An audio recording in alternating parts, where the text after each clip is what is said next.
Hi viewers, welcome to our channel. ప్రస్తుతం మనతో పాటు ఇమ్మంది రామారావు గారు సీనియర్ జర్నలిస్ట్ ఉన్నారు. వారితో ఒకసారి మాట్లాడదాం. సార్ నమస్కారం. నమస్తే సార్, విజయసాయి రెడ్డి గారి పైన కొన్ని రోజుల నుంచి కూడా ఆయన అంటే వార్తల్లో నిలవడం మనం చూస్తున్నాం. ఎన్నో ఆరోపణలు కూడా వచ్చాయి. శాంతి అనే ఒక మహిళతో ఆయన సంబంధం పెట్టుకున్నారు, ఒక బాబుని కూడా కన్నారని చెప్పేసి స్వయంగా శాంతి వాళ్ళ భర్తే ఆరోపణలు చేయడం మనం చూస్తున్నాం సార్. అయితే ఇవన్నీ ఫేక్ అని చెప్పేసి ఆమె కూడా కొట్టిపాడేయడం చూస్తున్నాం. అయితే ఏం జరుగుతుంది ఈ ఇష్యూలో? ఇది కేవలం పొలిటికల్గా విజయసాయి రెడ్డిని తొక్కేయడానికి, కృంగదీయడానికి టీడీపీ వాళ్ళు ఆడిస్తున్న డ్రామా అని ఒక రకంగా వాళ్ళు ప్రచారం చేస్తున్నారు. అయితే ఈ మొత్తం వ్యవహారంలో శాంతి అని ఒక మహిళ అంటే కుంగిపోయింది, ఆమె బలిపశువు అయిపోయిందని చెప్పేసి కూడా ఇంకో రకంగా మాట్లాడుతున్నారు సార్. అంటే ఈ పొలిటికల్ డ్రామాలో మీరు ఏ విధంగా చూస్తారు సార్ దీన్ని? టీడీపీ వాళ్ళే కొంత వెనుక నడిపించి ఈ పనులు చేయిస్తున్నారని మనం అనుకుంటే, మరి విజయసాయి రెడ్డి చెప్పాడు, మా పార్టీ వాళ్ళే కొన్ని క్లూలు ఇచ్చి, మా పార్టీ వాళ్ళే కొంత అంటే బోగస్ సమాచారం ఇచ్చి నన్ను వేధిస్తున్నారని చెప్పాడు. ఇది కరెక్టా, అది కరెక్టా? మీరే తీర్చుకోండి. అంటే మేబీ కావచ్చు సార్. మరి టీడీపీ వాళ్ళ ఇప్పుడు వాళ్ళ అధికారం ఉంది కాబట్టి వైసీపీ వాళ్ళు కొంతమంది ఎవరైనా తలొగ్గి. మీరు చెప్పింది కరెక్టేనండి. అక్కడ విజయసాయి రెడ్డి ఏం చెప్తున్నాడంటే, మా పార్టీ వాళ్ళు ఉన్నారు, ఎవరు ఉన్నారో లేరో నాకు తెలియదు కానీ మా పార్టీ వాళ్ళే నా పేక్కి ఉరిబిగించారు అని చెప్తున్నాడు. అంటే ఈ పార్టీ వాళ్ళు ఉన్నారనే మాట అబద్ధమా అని ఒకటి నిర్ణయించుకోవాలి. అది నేను ప్రశ్నలు వేస్తున్నాను. అసలు ఏ సంబంధం లేనప్పుడు నువ్వెందుకు అయ్యా మాట్లాడతావు? నన్ను నా మీద ఎవరైనా మర్డర్ కేసు పెట్టారు అనుకోని కూడుగా ఉంటాను నేను. అందులో నాకు అసలు సమస్య లేదు కదా. నేనెందుకు మర్డర్ చేస్తానంటాను. కానీ రెచ్చిపోయి ఇంకక్కడి నుంచి అంటే వివేకాన్ని కోల్పోయి జర్నలిస్టులను తిట్టేసి వాడు ఈడు అంటే ఏమిటి, కొడాలి నాని భాష కంటే అఘోరమైన భాష, చాలా దరిద్రమైన భాష ఉపయోగించాడు జర్నలిస్టులని. జర్నలిస్టులు అంటే ఆయన దృష్టిలో అంత తక్కువగా కనిపిస్తున్నారట. ఆయనకి ఏ ప్రమేయం లేకపోతే ఎందుకండి స్పందించాలి? మీరు అనుకోండి, 100 అనుకోండి, నేను నా సంబంధం లేదు. అంటే తనపై వచ్చిన ఆరోపణలకు ఆయన సమాధానం చెప్పుకున్నారు, నా కాదు అని చెప్పేసి. సమాధానం కాదే, మా పెద్ద ఉద్యమం లేవదీస్తున్నాడు. అవసరమైతే జగన్మోహన్ రెడ్డిని వదిలేస్తా అంటున్నాడు. ఆ పార్టీ వద్దు, ఏమొద్దు, తక్కువ వద్దు, జగన్మోహన్ రెడ్డి వదిలేస్తాను అన్నాడు. ఇంకొక విషయం ఏంటంటే, దీనికి జగన్మోహన్ రెడ్డికి, దీనికి సజ్జల రామకృష్ణారెడ్డికి సంబంధం ఉందని చెప్తున్నాడు.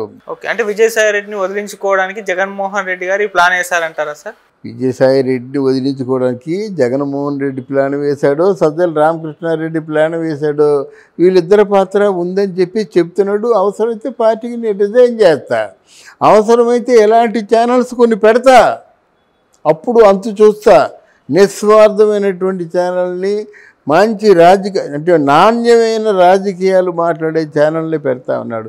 ఎన్ని కోట్లైనా పర్వాలేదు అంటున్నాడు. ఇదంతా గోడంతా నీకు ఎందుకయ్యా? నాకు సంబంధం లేదంతే. ఏదో నువ్వు వెళ్ళి బంగారం గొలుసు ఇచ్చావు కదా, ఏదో మామూలుగా ఆహ్వానించింది, వెళ్ళాను, బంగారం గొలుసు ఇచ్చాను, అయిపోయింది కదా. అంటే నీకు లేకపోతే ఇన్నిసార్లు ఎందుకు మాట్లాడతావు? అంటే యూ వాంటెడ్ టు ఎస్కేప్. ఈ పిచ్చిమంటే ఎప్పుడైతే చెప్పేస్తుంది ఏమో భయం. శాంతి ఏముంది, నాకు తగిలట్టే చెప్పేస్తుంది కదా. ఇప్పుడు ఎలాగో 3rd డిగ్రీ ప్రయోగించినట్టయితే బాబోయ్ ఆయనే కారణం అంటుంది. అందువల్ల వాళ్ళు తెలివితేటలతో ఆయన IVF అని చెప్పేసి ఏదో తెలివితేటలతోనే చేశారు. అది ఆ డాక్యుమెంట్ చూపించాలి. ఆ డాక్యుమెంట్లో ఎవడో ఆయన పేరు మన సుభాష్ ఏదో ఉంది కదా, ఆ సుభాష్ అనేవాడు తెలుగుగా ఆయన చేత సంతకం పెట్టించింది. ఎందుకంటే రేపు పొద్దున ఈ బిడ్డకి కారణం విజయసాయి రెడ్డి అనే పేరు బయటికి రాకుండా అప్పుడు IVFలో కూడా ఆయనే చేశారు సంతకం అని చెప్పడం కోసం చాలా బ్రాడ్గా ఆలోచించారు. పెద్ద స్కీమ్ వేసుకున్నారన్నమాట. ఎంతైనా భర్త కదండి, భార్యను నమ్ముకున్నాడు కదా, 2 బిడ్డలు కన్నాడు కదా. ఏదో అమెరికా వెళ్ళారు, వాళ్ళు బాగుపడదామని చెప్పేసి వెళ్ళారు, వచ్చారు, అన్నీ చేశారు. వచ్చేసరికి ఇలా బిడ్డ అంటే వాడి ప్రాణం ఏమైపోతుంది? ఒకటే అంటున్నాడు, నీ చచ్చిపోయినా చచ్చిపోతాను, కానీ ఆ బిడ్డకి తండ్రి ఎవరు? మగబిడ్డ పుట్టాడు, ఆ బిడ్డకి తండ్రి ఎవరు? ఇది సమాధానం చెప్పాలి కదా. మరి విజయసాయి రెడ్డికి ఎందుకు ఉలికిరికి పడుతున్నాడు? ఎందుకు గుమ్మడికాయ దొంగంటే భుజాలు తడుముకుంటున్నాడు? ఈ ప్రశ్నలకు సమాధానం చెప్పానండి. ఇక్కడ పెద్ద పెద్ద జర్నలిస్టులు అనుకున్న వాళ్ళందరూ మాట్లాడుతున్నారు. కొంతమంది మాటలు బాగున్నాయి. అది నేను చెప్పదలుచుకున్నాను ఈరోజు ఈ వీడియో మీద నేను చెప్పదలుచుకుంది ఏంటంటే, నీకే ప్రమేయం లేనప్పుడు నువ్వెందుకు ఉలికులిగి పడుతున్నావు? ఒకటి, శాంతి తాలూకు జీతం ఎంత? 1,00,000 రూపాయలు ఉంది. అయితే 4 కోట్ల రూపాయల విల్లా ఎలా కొనుక్కుంది? అదే కాకుండా శాంతి గారు పనిచేస్తున్నటువంటి దేవాదాయ శాఖలో ఎంక్వైరీ చేస్తే 1,000 కోట్లు సంపాదించింది. అంత ప్రాపర్టీ సుభాష్ అనేవాడు ఇచ్చాడా? వాడికి అంత ప్రాపర్టీ అన్నీ ఉన్నాయో ద్వారా చేస్తే అన్నీ కల్పిస్తాయి కదండి. సార్ ఇవి ప్రశ్నిస్తే ఓకే సార్, అంటే విజయసాయి రెడ్డి వర్క్ చేయించుకున్నారు, అక్రమంగా మనీ సంపాదించేలా చేశాడు, ఆ శాంతి అనే అమ్మాయి అంటే అక్రమాలు చేసింది, ఇవి ప్రశ్నిస్తే ఓకే. కానీ ఆ పర్సనల్ జోన్లోకి వెళ్ళి విమర్శించడం అనేది తప్పు కదా సార్. అంటే అంటే వ్యవహారం అంటే అక్రమ సంబంధాలు ఇవి పెట్టుకోవడం అనేది వాళ్ళ పర్సనల్, అక్కడి వరకు వెళ్ళి ప్రశ్నించడం ఏంటి అని చెప్పేసి ఇంకొంతమంది, ఆమె ఒకవేళ తప్పు చేస్తే ఆమెకు పనిష్మెంట్ ఇవ్వచ్చు, అంటే దేవాదాయ శాఖలో ఏదన్నా లోటుపాట్లు జరుగుంటే. అవును నాయన, నేను చెప్పింది శ్రద్ధగా ఆలకించు, ప్రేక్షకులకు కూడా కోరుకుంటున్నాను. ఆవిడ దేవాదాయ శాఖలో ఉంది. ప్రతి దేవాలయానికి కూడా కొన్ని వందల ఎకరాలు ఉంటాయి. అందులో ఒక రేటు పెట్టేస్తారు. ఈరోజు ఎకరం 10 కోట్లు ఉంది. ఒక 100 ఎకరాలు అయిపోతే ఎంత ఉంటుందండి? ఆ పక్కనున్న 100 ఎకరాలు తీసేస్తారు.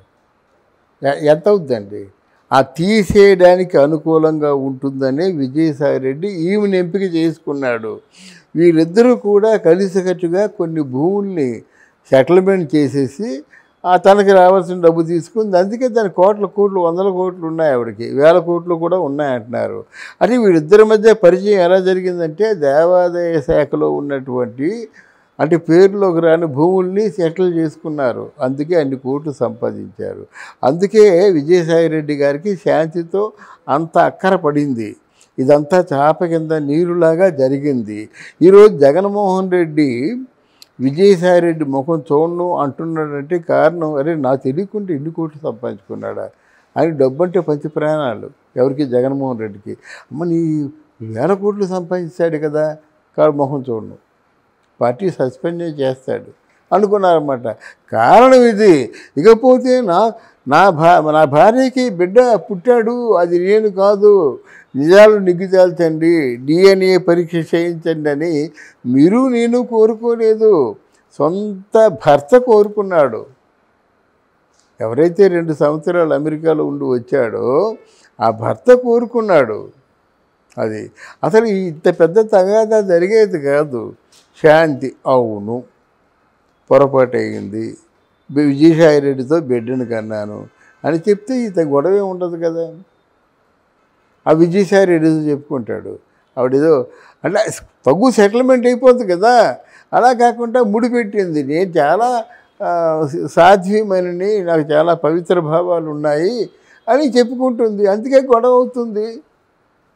ఆమె చెప్పిందే నిజంగా వచ్చేస్తాం. ఎలా నిజం అవుతుంది? నిజమైతే మొగుడు, నిజం ఏదో అబద్ధం ఏదో మొగుడికి తెలుస్తుంది, కానీ మీకు నాకు తెలుస్తుందా?